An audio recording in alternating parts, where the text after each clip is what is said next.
شیعہ حضرات جو ہیں وہ قرآن پاک کو نہیں مانتے. وہ کہتے ہیں یہ قرآن مکمل نہیں ہے. قرآن پاک کے 40 پارے تھے، 10 پارے کوئی بکری کھا گئی. بلکہ میں نام نہیں لینا چاہوں گا، لیکن آپ ہی کے علماء نے کچھ کہا بھی ہے جی بالکل ہمیں اس چیز کا پتہ ہے، اور وہ 10 پارے مل گئے ہیں یا مل جائیں گے اور ہم وہ سامنے بھی لے کے آئیں گے. تو اس طرح تو مطلب یہ کیا پھر دار اسلام میں رہتے ہیں اگر آپ قرآن کو نہیں مانتے؟ تو یہ بھی انہی باتوں میں سے ہے نا، یہ جو یعنی اگر یہ باتیں اس تاریخ دور میں، جاہلیت کے دور میں کوئی کرتا تو پھر توقع تھی. آج کے میڈیا کے دور میں یہ باتیں پھر بھی لوگوں کے ذہنوں میں، لیکن انشاءاللہ کلیئر ہوں گی یہ چیزیں. میں اس مقصد کے لیے پوچھ رہا ہوں. قرآن کریم جو اہل البیت علیہ السلام اور شیعہ جو مستند علماء ہیں، مثلا اس وقت جو شیعہ علماء اس وقت موجود ہیں اور جو شیعہ علماء سابقہ دور میں گزر گئے ہیں، ان کی کتابیں موجود ہیں، عقائد کی کتابیں موجود ہیں، تفسیر کی کتابیں موجود ہیں قرآن کے متعلق. قرآن کے بارے میں اگر میں کہوں کہ سب سے مستند تفسیر ابھی تک متفقہ طور پر شیعہ و سنی علماء کے نزدیک تفسیر المیزان ہے. علامہ طباطبائی ہمارے اساتید کے استاد تھے، وہ ٹھیک ہے، ان کی یہ تفسیر ہے. ٹھیک ہے. اور انہوں نے اس تفسیر کے اندر بھی لکھا ہے، باقی جو ہمارے جید علماء ہیں انہوں نے بھی لکھا ہے کہ یہی قرآن جو اس وقت بین الدفتین ہے، یعنی 2 جلدوں کے درمیان، تو 2 جلدوں کے درمیان جو قرآن ہے جی، یہ 30 پاروں کا قرآن اور 114 سورتوں والا جو قرآن ہے، یہ سارا یہی قرآن ہے جو اللہ تبارک و تعالیٰ نے نازل کیا ہے رسول اللہ کے قلب نورانی پر. اور بلکہ اہل سنت کے ہاں قرآن کے بارے میں بعض اقوال ایسے ہیں جو تھوڑے کمزور ہیں کہ قرآن جمع کس نے کیا ہے، قرآن ترتیب کس نے دیا ہے، وہ صحابہ کی طرف لے آتے ہیں. یہ سب کام رسول اللہ صلی اللہ علیہ وآلہ وسلم نے خود کیا ہے اللہ کے حکم سے.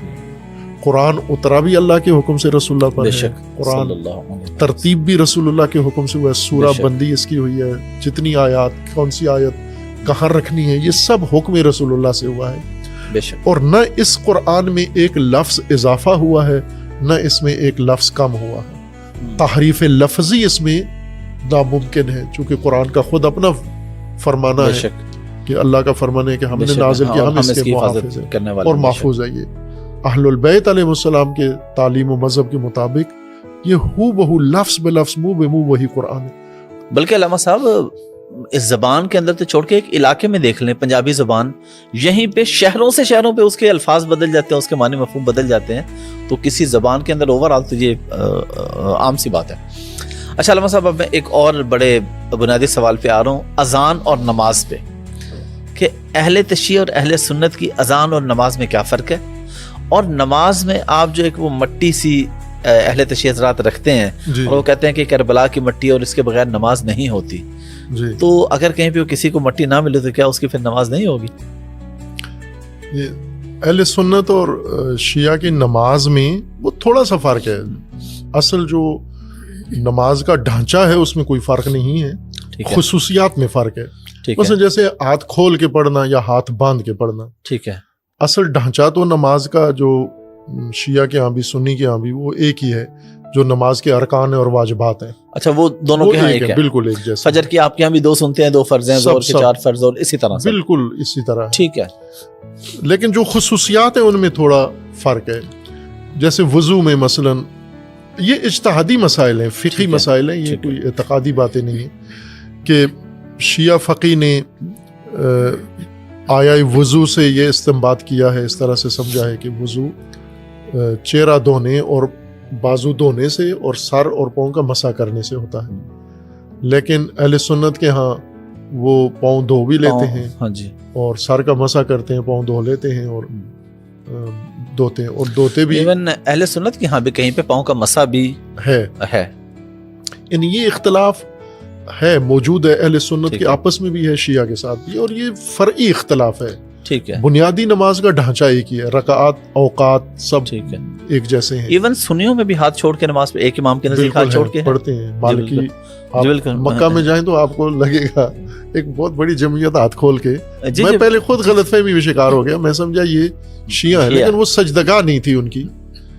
تو میں سمجھا یہ سجدگاہ اس لیے نہیں رکھتے کہ سعودی عرب والوں سے ڈرتے ہیں تو وہ رکھنے نہیں دیتے، لیکن وہ پتہ چلا وہ سنی ہیں، وہ سارے جو ہاتھ کھول کے نماز پڑھ رہے ہیں، مالکی فقہ کے جو مراکش اور ان ممالک سے آتے ہیں بالکل وہاں سے وہ مالکی فقہ کے پیروکار ہیں اور ہاتھ کھول کے نماز پڑھتے ہیں.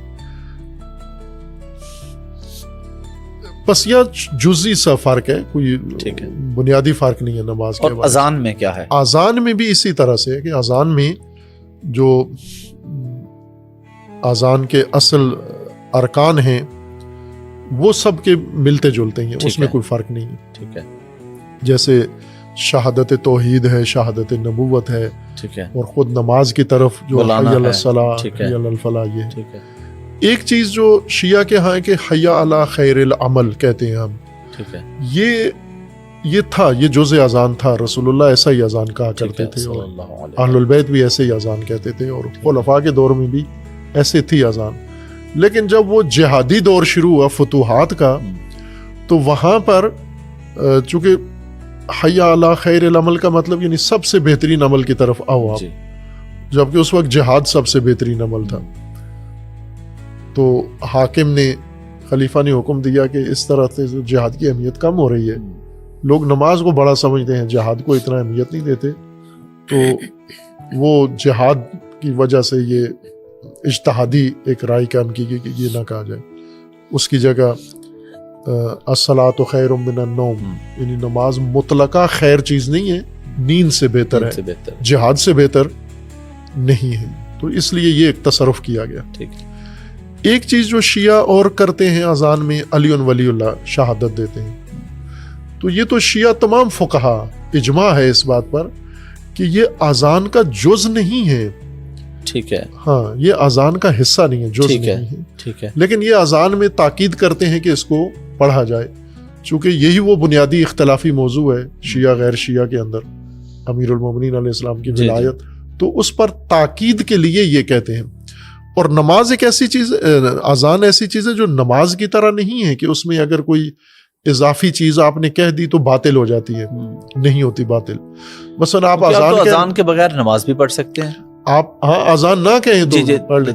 اذان کہہ رہے ہیں آپ، بیچ میں انہیں کہتے ہیں جی پانی دینا مجھے، لائٹ آف کر دیں، اذان کے دوران ہی آپ بات بھی کر رہے ہیں، تو اس سے اذان میں کوئی فرق نہیں آتا. نماز باطل ہو جاتی ہے، اذان باطل نہیں ہوتی. ٹھیک ہے. چونکہ اذان میں گنجائش ہے کہ آپ اپنی ذاتی بات بھی کر سکتے ہیں، تو اس لیے اس گنجائش سے انہوں نے فائدہ اٹھایا اور کہا کہ پھر ہم شہادت دیتے ہیں امیر المومنین کی ولایت کی، اشہد ان علی ولی اللہ. یہ فرق ہے اہل سنت اور جو یہ مٹی رکھتے ہیں سجدہ کا. وہ میں ایک اور اس ضمن میں بتا دوں کہ ہمارے ہاں جو اذان ہوتی ہے 5 وقت اذان ہوتی ہے جی، تو یہ اذان اچھا بڑی حیرت کی بات ہے آپ کے ہاں 5 نمازیں الگ الگ ہوتی ہیں. 5 الگ نمازیں، ظہرین اور مغرب نمازیں دونوں طرح کی ہوتی ہیں. کچھ لوگ ہیں وہ 3 ٹائم پہ پڑھ لیتے ہیں، کچھ 5 پہ پڑھتے ہیں. 5 پہ بھی پڑھ لیتے ہیں. میں خود 5 پہ ہی پڑھتا ہوں، 5 وقت میں. اچھا، کچھ آزادی ہے، یعنی یہاں کوئی پابندی نہیں ہے کہ آپ، چونکہ دونوں شرعی حکم ملا کے پڑھنا بھی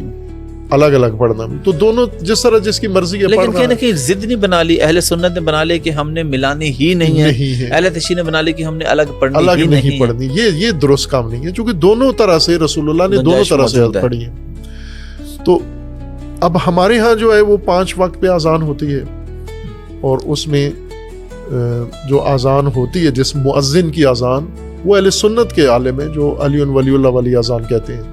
نہیں، یعنی جن کی اصل اذان وہ تو وفات پا چکے ہیں. مصر کے قاری تھے مصطفیٰ غلوش، مجھے بہت پسند تھے ان کی تجوید، قرات، بہت میں اس کو پسند کرتا ہوں، ان کا انداز ماشاءاللہ. اور انہوں نے اذان بھی شیعہ والی اذان کہی ہے، علی ولی اللہ والی. تو وہی اذان ہم یہاں ہمارے جو قاری ہیں، میں نے انہیں یہ کہا ہوا ہے کہ وہی غلوش والی اذان آپ نے دینی ہے. تو یہ اصل اذان دی ہی اہل سنت نے ہے، جو یہاں ہم تکرار کرتے ہیں، اس کی کاپی کرتے ہیں یا اس کے نیج پر ہمارے قاری اذان دیتے ہیں. تو یہ وہ خود غلوش کہتے ہیں کہ جب میں نے یہ اذان دی مصر میں گیا تو مجھے چڑھائی کر دی ہے مفتیوں نے کہ یہ تو نے کیا اذان دی. تو میں نے کہا کہ میں نے کہا کہ علی ولی ہے. میں نے اذان میں کہا تو آپ بتاؤ علی ولی ہیں یا نہیں ہے؟ تو انہوں نے کہا ہیں.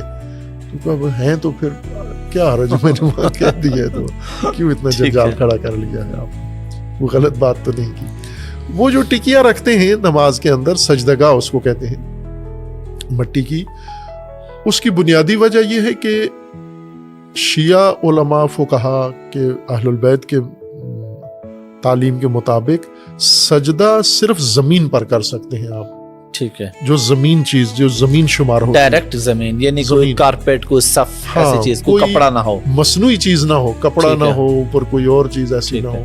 جو زمین کا حصہ ہے، ٹھیک ہے، زمین کا جز ہو سکتا ہے، وہ آپ کر سکتے ہیں. ٹھیک ہے. لہٰذا آپ خاک پہ سجدہ کریں، ریت پہ کریں، مٹی پہ کریں، گھاس پہ کریں، پتے پہ کریں، لکڑی پہ کریں، جو زمین سے نکلی ہوئی اب زمین کی چیزیں ہیں ان پہ جو زمین شمار ہوتی ہیں. ٹھیک ہے. لیکن جو آپ نے معدنیاتی چیزیں بنائی ہیں، لوہا ہے، دانتیں ہیں، معدنیات سے نکالا ہے، یا آپ نے پلاسٹک ہے، کپڑا ہے، یہ نہیں ہو سکتا چونکہ زمین کا حصہ نہیں ہے، بلکہ زمین کو ڈھانپا ہے آپ نے ان چیزوں سے، زمین نیچے چھپا دی ہے.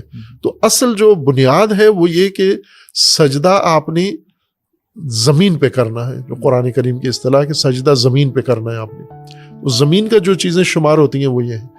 اب آج کل کے دور میں چونکہ جیسے ابھی ہم جہاں بیٹھے ہوئے ہیں تو نیچے زمین تو چھپی ہوئی ہے، اوپر شیٹ لگی ہوئی ہے، بالکل. تو یہاں ہم نے زمین یا تو اس کو پھاڑیں یا باہر جائیں کسی اور جگہ، تو سہولت کے لیے یہ مٹی کی ٹکیاں بنا لیتے ہیں. ٹھیک ہے. یا لکڑی یا پتا یا کوئی چیز ایسی. یعنی یہ میدان کربلا کی مٹی نہیں ہے؟ نہیں، یہ تو عام مٹی ہے، اپنے علاقے کی مٹی ہے. وہ ایک الگ موضوع ہے کہ کربلا کی تربت اس کو کہتے ہیں، تربت سید الشہداء، کہ اس کا ایک اپنا حیثیت ہے کہ اس میں شفا ہے اور وہ تبرک ہے. وہ ہونا ضروری نہیں ہے، مٹی ہونا. آپ اپنے لاہور کی مٹی لے لیں، آپ اپنے گاؤں کی مٹی لے لیں. ٹھیک ہے. سجدہ مٹی پر ہونا ہے، زمین پر ہونا ہے، اس کی یہ حکمت ہے. علامہ صاحب، آپ نے ماشاءاللہ سفید سوٹ پہنا ہوا ہے، تو شیعہ حضرات تو صرف کالے کپڑے پہنتے ہیں، یا کالے کپڑے کیوں پہنتے ہیں؟ کالے کپڑے مجالس میں پہنتے ہیں، محرم میں پہنتے ہیں، عزاداری کے علامت ہے، عزا کی. ٹھیک ہے. سیاہ ہو جاتا ہے، سیاہ پوش. ٹھیک ہے. اور کئی ملکوں میں ہے مختلف، مثلا انڈیا میں عزا کی علامت سفید کپڑے ہیں، وہ سفید کپڑے پہنتے ہیں. ٹھیک ہے. جب کوئی مر جائے تو وہ سارے سفید پوش ہو جاتے ہیں. ٹھیک ہے. اسی طرح بعض دیگر ملکوں میں وہ سیاہ پہن لیتے ہیں. تو اب شیعہ کے ہاں یہ ہے کہ عزادار سیاہ لباس عزا کی علامت ہے. ٹھیک ہے. تو وہ خصوصاً محرم میں ہی پہنتے ہیں، ہمیشہ نہیں پہنتے، مختلف لباس پہنتے ہیں. جس طرح دوسرے اور محرم میں بھی بلیک سے ہٹ کے وائٹ بھی کوئی اور بھی پہنا جا سکتا ہے اہل دشی کے نزدیک. ٹھیک ہے. کوئی بھی آپ اکثریت تو نہیں پہنتے کالے کپڑے، کم لوگ پہنتے ہیں. باقی جو معمول کے لوگ ہیں، مثلا آپ اپنے کولیگس کو دیکھیں، آفیسز میں دیکھیں، تو وہ دوسرے معمول روٹین کے پہنے ہوتے ہیں.